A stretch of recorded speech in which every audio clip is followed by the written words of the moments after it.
Lagi dan lagi, mata publik pun tertuju kepada sosok pengacara Rasman Arif Nasution dengan segala pro kontra yang dihadirkannya. Kali ini, sang advokat yang dikenal memiliki pembawaan menggebu-gebu tersebut akhirnya telah ditetapkan sebagai tersangka dalam kasus dugaan pencemaran nama baik yang dilaporkan oleh Hotman Paris Hutapea. Meski demikian, Rasman mengaku bahwa dirinya tidak akan pernah meminta damai. Ia bahkan menuding Iklim Hakim, mantan kliennya, sebagai dalang dari permasalahannya dengan Hotman Paris Hutapea. Lantas, pasca ditetapkan sebagai tersangka, benarkah Rasman pun masih bersikeras dengan keyakinan bahwa dirinya akan dinyatakan tidak bersalah? Seperti apa pula tanggapan Hotman Paris terhadap sikap seterunya yang masih tetap menyangkal semua tuduhan meski sudah ditetapkan sebagai tersangka? Di tengah perseteruannya dengan Rasman, Hotman Paris pun baru-baru ini menuai pujian atas pertemuannya dengan Menteri Pertahanan Prabowo Subianto. Lantas benarkah Hotman Paris pun secara khusus mengundang sahabat dan kliennya selama puluhan tahun itu untuk hadir sebagai tamu istimewa dalam pernikahan putranya? Pemirsa, bersama Intens Investigasi, kami hadirkan kabar terkini, terpercaya, dan teraktual. Tetapi sebelumnya, jangan lupa untuk like, subscribe, dan juga share channel YouTube ini.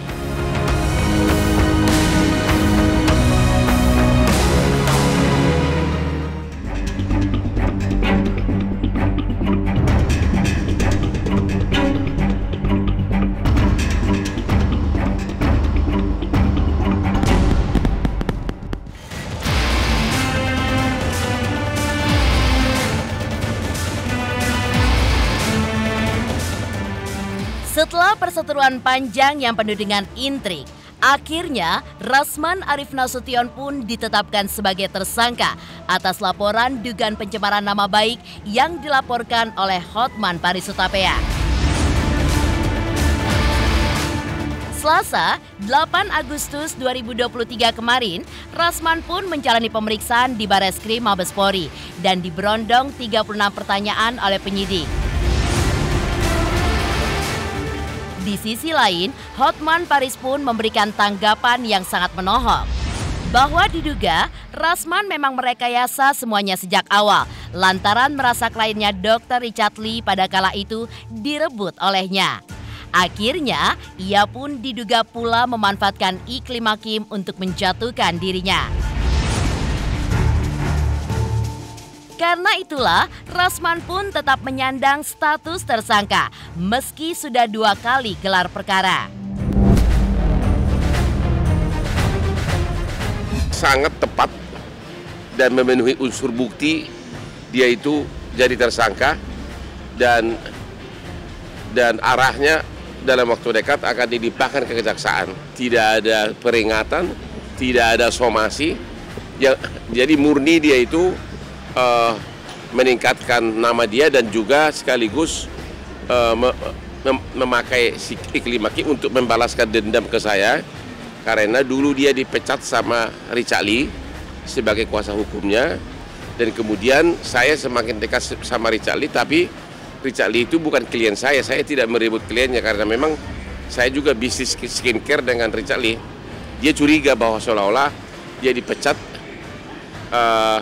gara-gara aku, sehingga dia pakailah kasus keluhan dari Iklim Hakim untuk membalaskan dendamnya ke saya dengan merekayasa tuduhan-tuduhan.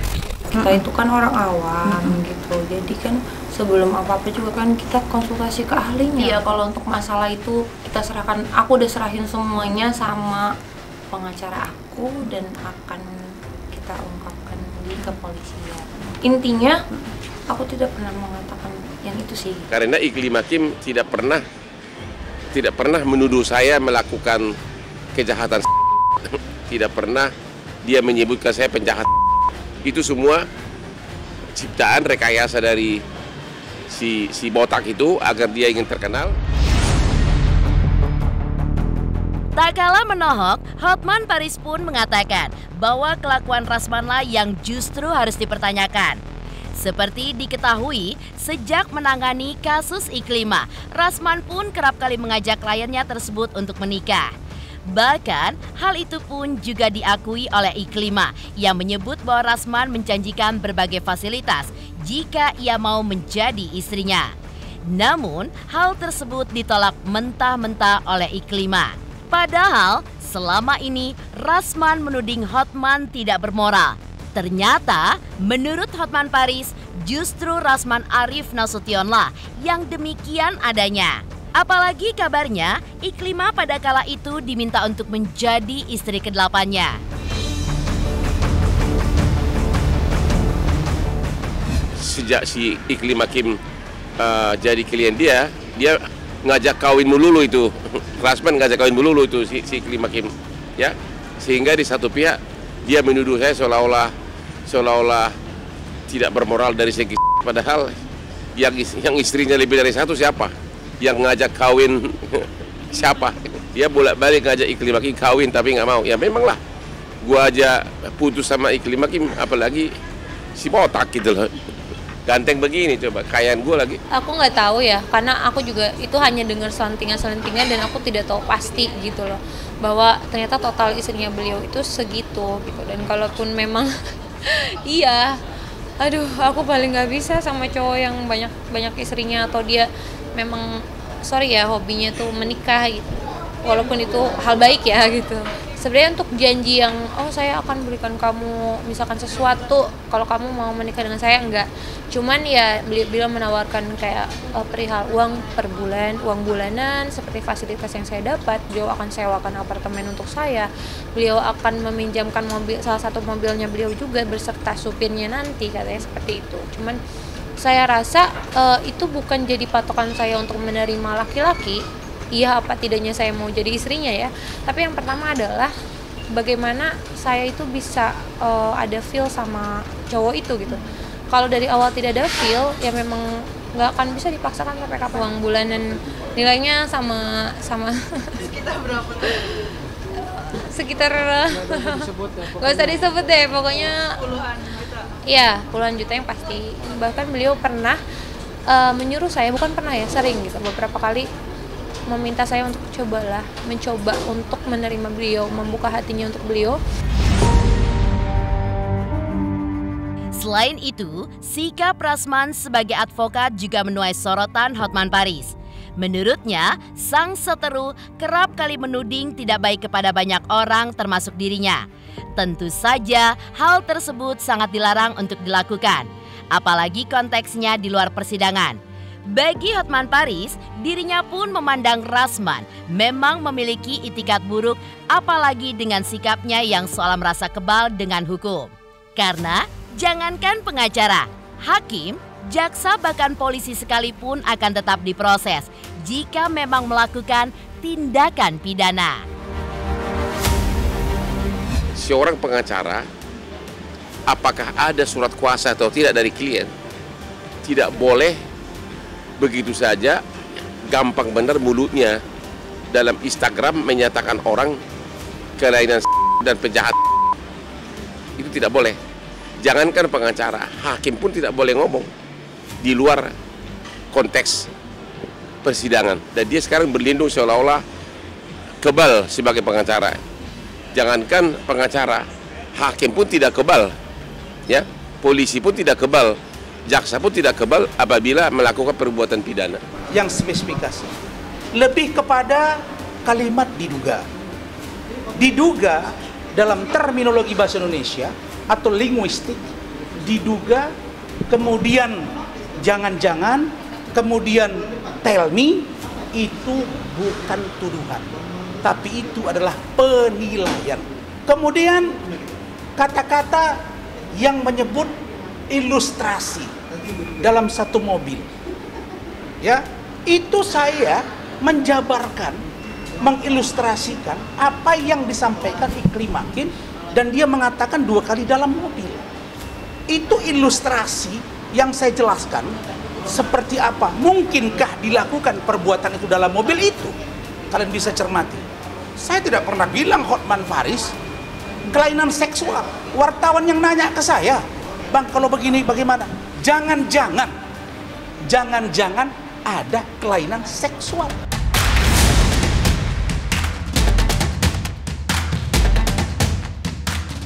Meski sudah menjadi tersangka, bahkan menjalani pemeriksaan, Rasman pun seolah sudah pasrah kepada nasibnya.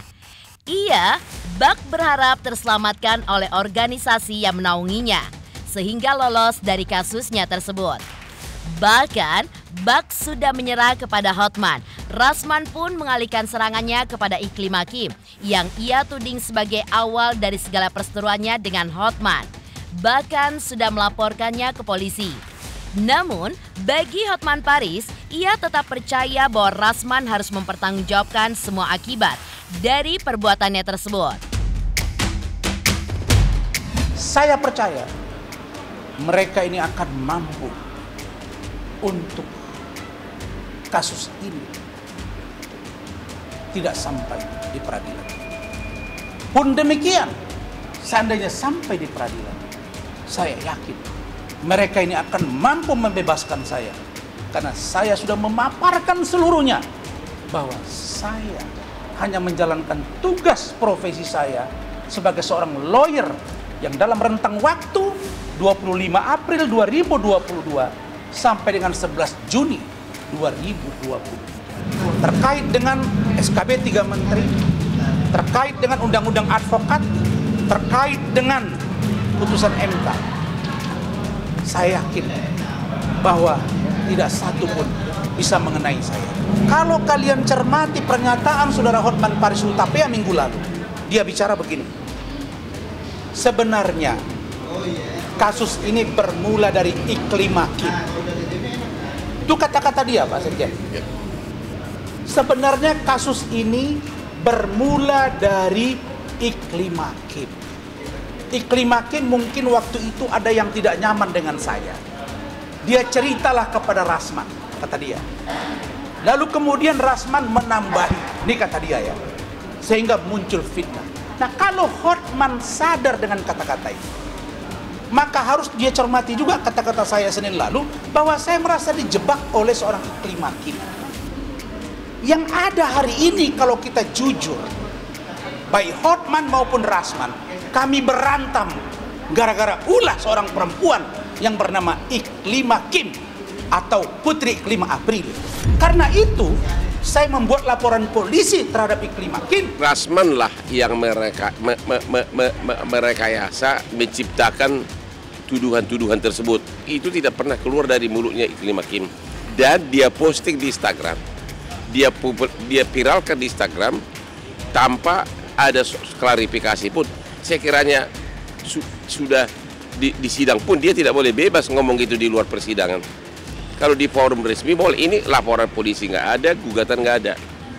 Jadi memang benar-benar beritikat buruk, kira perkara udah 2 kali dan tetap dia jadi tersangka. Ini hanya menunggu kelengkapan berkas limpah ke kejaksaan. Sengaja memang saya tidak terlalu mendorong biar semakin lama dia tersangka, biar dia setiap bangun pagi dia akan merasa kepedihan sebagai tersangka, karena tidak ada orang yang hatinya tenang kalau sebagai tersangka. Biar dia tahu konsekuensi atas perbuatannya. Di tengah perseteruannya dengan Rasman, Hotman Paris pun baru-baru ini menuai pujian atas pertemuannya dengan Menteri Pertahanan Prabowo Subianto. Lantas benarkah Hotman Paris pun secara khusus mengundang sahabat dan kliennya selama puluhan tahun itu untuk hadir sebagai tamu istimewa dalam pernikahan putranya? Pemirsa Intens Investigasi, jangan lupa untuk like, subscribe, dan juga share channel YouTube ini.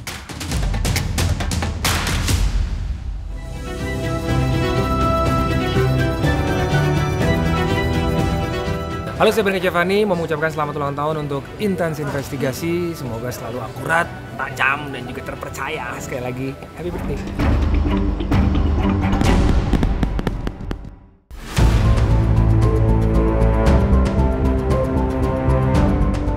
Di tengah perseteruannya dengan Rasman Arif Nasution, Hotman Paris Hutapea pun juga tengah berbahagia menyambut pernikahan putranya Frits Hutapea yang akan digelar pada 16 September mendatang. Kemarin, ia pun terlihat menyambangi kantor Menteri Pertahanan untuk bertemu dengan Prabowo Subianto. Kedatangan tersebut selain untuk berbincang, juga Hotman Paris pun mengundang Prabowo untuk datang ke pernikahan salah satu putranya yaitu Frits.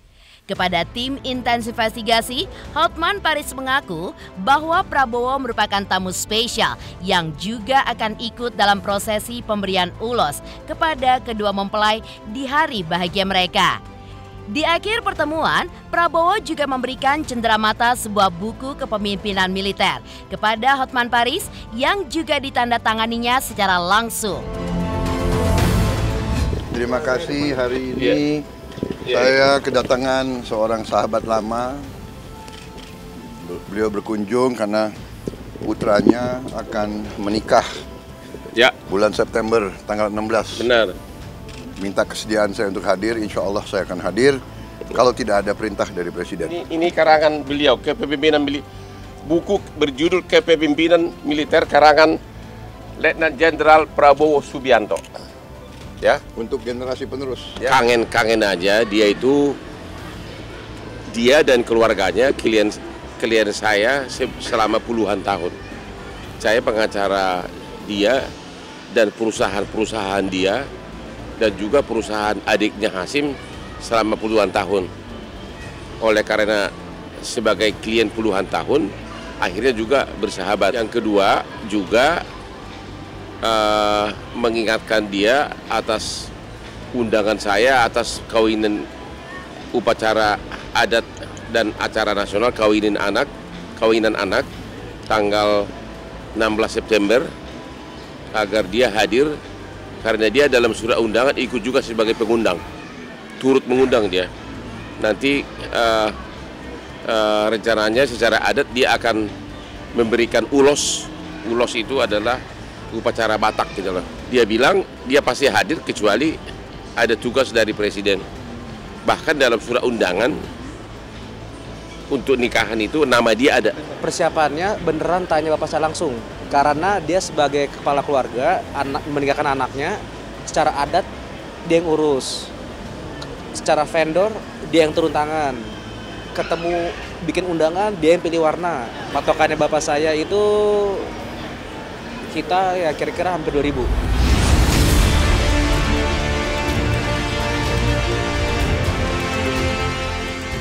Malang melintang di dunia advokat selama puluhan tahun. Tak heran jika Hotman Paris Hutapea pun memiliki banyak klien penting. Salah satunya Prabowo Subianto yang bahkan sudah ia anggap sebagai sahabat selama 20 tahun terakhir. Prabowo pun turut mengungkapkan bahwa sosok Hotman Paris adalah pribadi yang baik. Selain dikenal pintar dan pekerja keras, Prabowo pun melihat Hotman Paris adalah seorang advokat yang nyentrik bergaya selebriti, namun tetap peduli dengan rakyat kecil. Begitu pula Hotman Paris juga mengaku sangat mengagumi sosok Prabowo. Selama puluhan tahun mereka saling kenal baik sebagai klien maupun sebagai sahabat. Karena itulah, ia pun juga berharap Prabowo dapat hadir bersama dengan keluarga besarnya di hari bahagia pernikahan Frits 16 September 2023 mendatang. Kita sahabat sudah lama, beliau juga kebetulan saya kliennya lama, beliau pengacara yang luar biasa, yang hebat. Jadi demikian. Terima kasih. Saya terima kasih kedatangannya ya. Ini sahabat lama nih. Terima kasih. Klien puluhan tahun. Oh enggak, kita murni. Kita tidak bicara politik ya di sini. Kalau tadi hanya Jadi, undangan aja Pak. Ya. Undangan nikah aja. Iya. Dan nostalgia masa lalu. Pak Prabowo itu klien saya puluhan tahun, juga bersahabat. Saya juga bersahabat dengan keluarga beliau. Dan hari ini datang bawa anak saya karena mau nikah tanggal 16 September. Nanti dalam surat undangan juga nama beliau sebagai turut mengundang. Dan nanti dia akan ada upacara adat Batak, dia akan kasih ulos nanti. Mudah-mudahan beliau bisa, nggak ada bedanya sekarang sudah menyatu. Saya salah satu pengagum beliau karena beliau adalah benar-benar nasionalis. Saya tahu persis 20 tahun persis saya kenal beliau. Benar-benar nasionalis, itulah Pak Prabowo. Saya udah kenal Pak Prabowo dari kecil. Ya dari selain jadi klien, dia juga salah satu teman keluarga yang baik. Ya dan dia beneran menjaga hubungan. Dari kita juga mau menjaga hubungan, tapi dia beneran sebagai suatu teman keluarga, dia yang paling tertua, paling lama lah. Tanpa afiliasi apapun, murni hanya sebagai teman, ya sangat baik. Perjalanan intens investigasi tidak terasa sudah menginjakan usianya yang ke-4 tahun. Kami berterima kasih atas dukungan dan suportnya selama 4 tahun belakangan ini. Kami pun akan berusaha tetap menyajikan informasi yang menghibur dan menjadi tontonan hiburan nomor 1 bagi kalian semua, pemirsa setia yang telah mendukung Intens Investigasi dengan mengikuti di sosial media. Begitu panjang perjalanan yang telah dilalui tim redaksi Intens Investigasi untuk selalu menyajikan informasi yang menarik dan paling terupdate untuk para pemirsa setia Intens. Demikian pemirsa, kabar terkini, terpercaya, dan teraktual yang kami hadirkan hari ini. Saksikan terus Intens Investigasi setiap hari Senin sampai dengan Sabtu, tayang 3 kali sehari, yaitu pada pukul 11 siang, 3 sore, dan 7 malam, tentunya hanya di YouTube channel. Dan pastikan jangan lupa untuk like, subscribe, share, dan juga komen channel Intens Investigasi. Halo, selamat ulang tahun buat Intens yang ke-4. Semoga semakin sukses dan terus mengudara.